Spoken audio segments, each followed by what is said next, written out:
Dear friends, अस्सलाम वालेकुम। आज हम सीएसएस इस्लामियात का एक इंपॉर्टेंट टॉपिक डिस्कस करेंगे जिसका नाम है अकीदा तौहीद और इसके असरात। सबसे पहले हम इंट्रोडक्शन को जानेंगे कि इंट्रोडक्शन क्या है। जैसा कि हमें मालूम है कि जो इस्लाम है वो एक मुकम्मल ज़ाब्ता हयात है। इस्लाम एक मुकम्मल ज़ाब्ता हयात है, यानी इस्लाम हमें आगाही फराहम करता है कि हमने अपनी ज़िंदगी को किन अकायद की बुनियाद पर गुजारना है और उनके अंदर कौन कौन सी इबादत करनी है। अल्लाह ताला ने हमें जितने भी अकायद अता फरमाए हैं वो तमाम जो इस्लाम है उसकी रूह है। इस्लाम की रूह क्या है? उसके अकायद है, और उन तमाम अकायद की जो बुनियादी रूह है वो अकीदा तौहीद है। इन तमाम अकायद की बुनियादी रूह है अकीदा तौहीद है।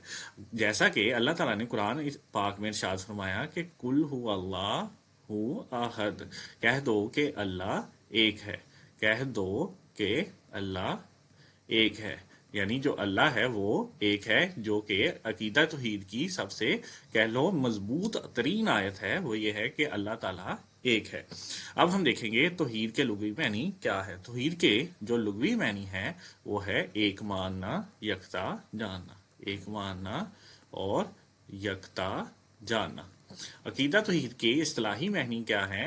इस्तिलाह के अंदर अकीदा तौहीद से मुराद है कि जो अल्लाह ताला है वो वाहिद भी है और ला शरीक भी है, और सिर्फ उसी की इबादत की जा सकती है और उसी की ही इबादत की जा सकती है, यानी अल्लाह के अलावा कोई भी इबादत के लायक नहीं है। और वो तमाम जो मखलूक है उसका खालिक व मालिक है, यानी अल्लाह वाहिद है, ला शरीक है, उसी की इबादत की जा सकती है और वो खालिक व मालिक है। अगर हम देखें कि हज़रत मोहम्मद सल्लल्लाहु अलैहि वसल्लम तक हज़रत आदम अलैहिस्सलाम से लेकर जितने भी अंबिया कराम आए हैं उन्होंने अकीदा तौहीद का प्रचार किया है।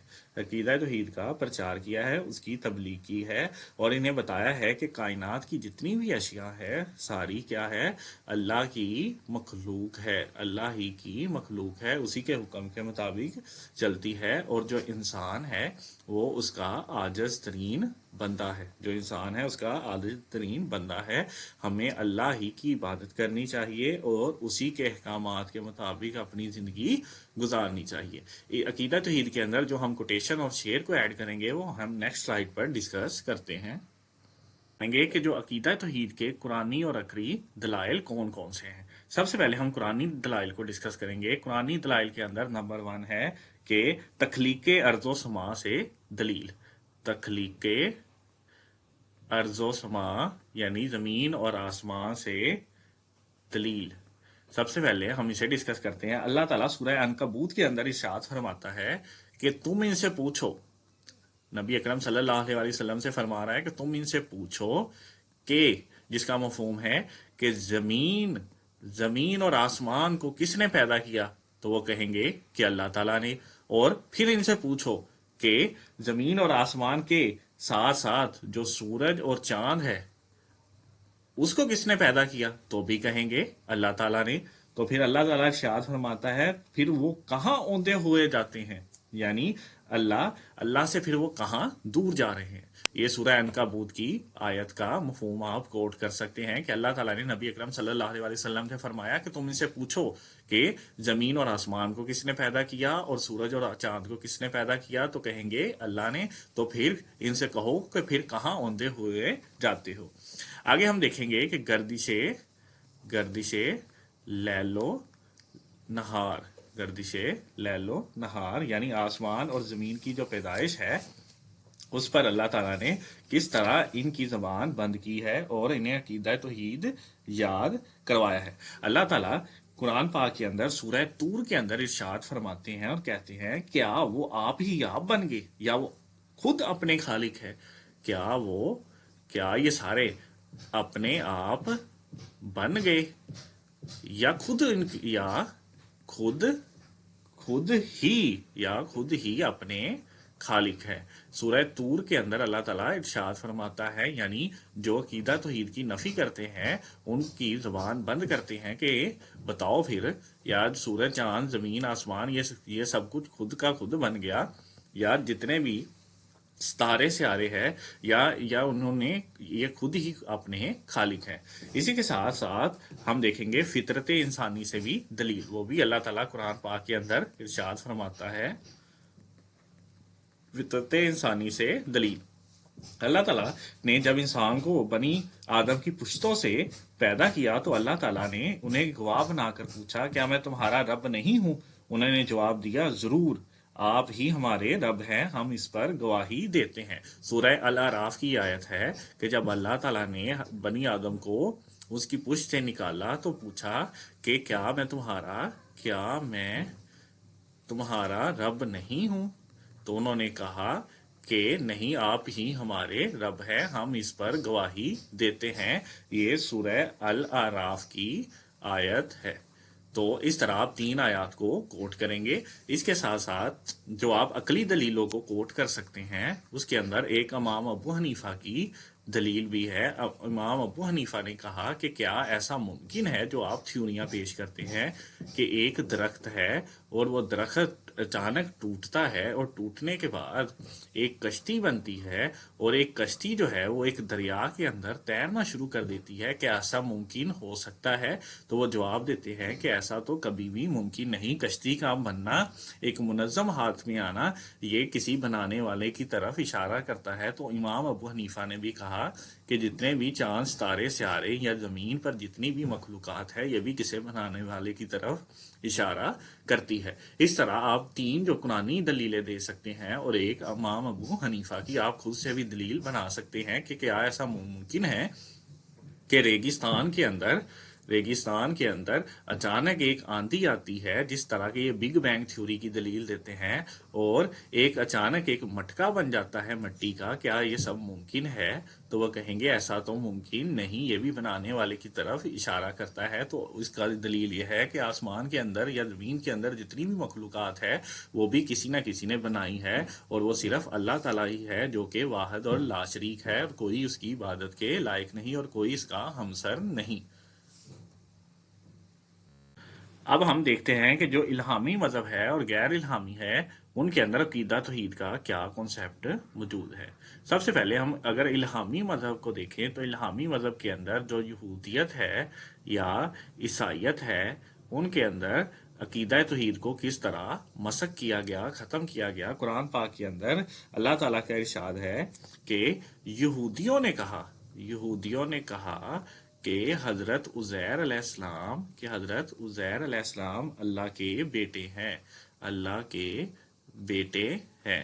और ईसाइयों ने कहा और ईसाइयों ने कहा कि मसीह अलैहिस्सलाम अल्लाह के बेटे हैं। यानी किस तरह इन्होंने अल्लाह ताला के वाहिद और लाशरीक होने को ठुकराया और अल्लाह के भेजे हुए बरगज़ीदा बंदों को अल्लाह ताला का बेटा बनाकर अल्लाह का शरीक खड़ा कर दिया।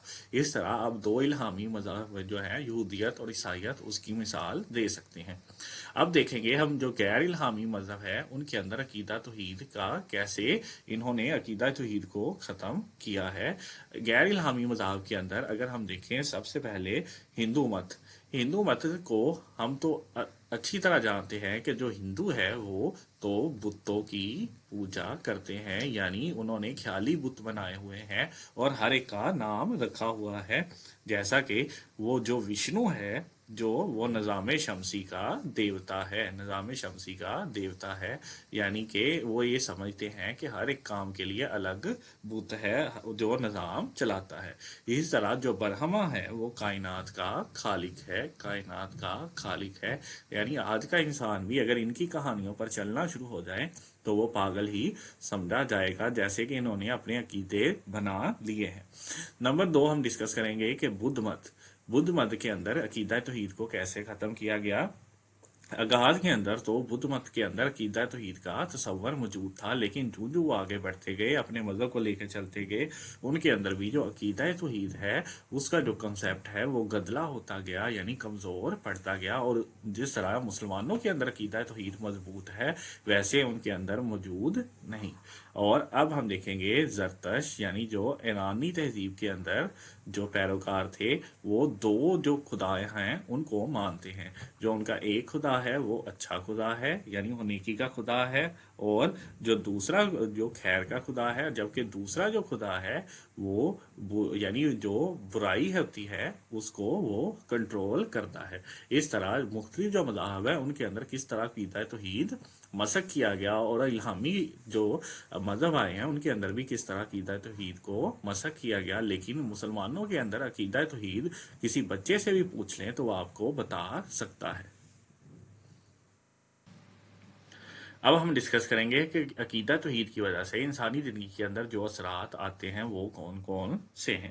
سب سے پہلے تو عقیدہ توحید کی وجہ سے انسان کے اندر اللہ تعالیٰ کا خوف آ جاتا ہے، جسے خشیت الہی کہتے ہیں، اور اللہ تعالیٰ کہتا ہے کہ جس کے اللہ تعالیٰ کے خوف سے مکھی کے سر کے برابر بھی آنسو نکلا تو اس پر جہنم کی آگ حرام ہو جائے گی۔ اسی طرح بندے کے اندر جو ہے وہ پرسکون دل محسوس ہوتا ہے، پرسکون قلب محسوس ہوتا ہے، کیونکہ اس کو پتا ہے کہ اپنا جو سر وہ صرف ایک ہی بارگاہ کے سامنے جھکانا ہے، اور اللہ سے محبت بھی بڑھ جاتی ہے۔ عقیدہ توحید کی وجہ سے بندے کے اندر اللہ سے محبت بھی بڑھ جاتی ہے، کیونکہ وہ جانتا ہے کہ وہ مخلوق ہے جس نے سب کچھ پیدا کیا ہے، اور وہ اس بات پر قدرت رکھتا ہے کہ میرے زندگی کے اندر اچھائی اور برائی کو بہترین طریقے سے مینج کر سکے۔ اور عقیدہ توحید کی وجہ سے بندے کے اندر احساس کا جذبہ بھی آتا ہے، احساس کا جذبہ بھی پیدا ہونا شروع ہو جاتا ہے، اور استقامت کا جذبہ بھی آتا ہے مذہب پر، اپنے دین پر چلنے کا، اور اس کے اندر پرسکون ہو جاتا ہے کہ ایک ہی ذات ہے جس کے سامنے میں نے سر جھکانا ہے، اور مختلف قسم کی توہمات سے بچا رہتا ہے، توہمات پرستی سے وہ بچ جاتا ہے، توہمات پرستی سے بچ جاتا ہے، مختلف قسم کے خداؤں کو نہیں مانتا، اور اسے شرک سے نجات مل جاتی ہے، اور اللہ کی وہ ذات صفات اور صفات کے تقاضوں میں شرک نہیں کرتا۔ اس کے اندر جذبہ خیر پیدا ہونا شروع ہو جاتا ہے، اور وہ دوسرے جو خداؤں سے دوری اختیار کرتا ہے، دوسرے خداؤں سے دوری اختیار کرتا ہے، اور وہ مشکل اور پریشانیوں کے اندر گھبراتا نہیں ہے، مشکلات میں ثابت قدم رہتا ہے، مشکلات کے اندر جو ہے ثابت قدم رہتا ہے، اور اس کے ساتھ ساتھ اس کا جو دل ہے وہ بھی پرسکون رہتا ہے، اور وہ پرہیزگار بننا شروع ہو جاتا ہے، پرہیزگار بننا شروع ہو جاتا ہے، اور اس کے اندر صبر و ہمت کی صفات آنا شروع ہو جاتی ہے، وہ اپنے اخلاق کو درست کرتا ہے، اور رذائل اخلاق سے یعنی جھوٹ غیبت چغلی وغیرہ سے خود کو بچاتا اور محفوظ کرتا ہے، اور اس کے ساتھ ساتھ اس کے اندر استقامت بھی آ جاتی ہے اپنے دین پر چلنے کے لیے، اور بہادری سے وہ ہر مشکل کو، ہر پریشانی کا سامنا کرتا ہے، اور اس کے اندر جو مال خرچ کرنے کا جذبہ بھی آتا ہے، اور احساس ذمہ داری بھی پیدا ہونا شروع ہو جاتا ہے کہ میں نے کس طرح اپنی ذمہ داریوں کو پورا کرنا ہے جو مذہبی ذمہ داریاں ہیں۔ اس طرح وہ عفو درگزر، ایفائے عہد اور رضائے الہی کے حصول کے لیے سارے کام کرتا ہے، رضائے الہی کے حصول کے لیے سارے کام کرتا ہے، اور اس کے اندر بندگی کا احساس بھی پیدا ہونا شروع ہو جاتا ہے، بندگی کا احساس بھی پیدا ہونا شروع ہو جاتا ہے، اور وہ مذہب کے معاملے میں اور دنیاوی معاملے میں عدل و انصاف کے ساتھ زندگی گزارتا ہے، اور اللہ تعالیٰ کی جو نعمتیں ہیں ان کا صحیح استعمال کرتا ہے، اور اپنے نفس کی وہ اصلاح کرتا ہے، اور اس کے ساتھ ساتھ وہ بہادری اور سرفروشی کے ساتھ زندہ رہتا ہے، اور جو نیکی کا درس دیتا ہے اور برائی سے روکتا ہے، کیونکہ اسے پتا ہے کہ ایک ہی ذات ہے جو ساری قدرت رکھتی ہے، وہ اللہ ہی کی ذات ہے۔ آپ اس کے علاوہ خود سے بھی عقیدہ توحید کے بہت سارے پوائنٹ بنا سکتے ہیں۔ اگر آپ CSS یا PMS کی تیاری کر رہے ہیں، آپ کو کسی سبجیکٹ میں ایشو ہے تو آپ اسکولر اکیڈمی کو وزٹ کریں، وہاں آپ کو ہر جو سبجیکٹ ہے اس کی پلے لسٹ مل جائے گی۔ شکریہ، ابرار احمد کو اجازت دیجیے۔ اگر آپ کسی بھی مقابلہ جاتی امتحان CSS PMS PPSC کے لیے پریشان ہیں تو پریشانی چھوڑ گئے اور اسکالر اکیڈمی کو سبسکرائب کیجیے اور مستقبل کو بہتر بنائیے۔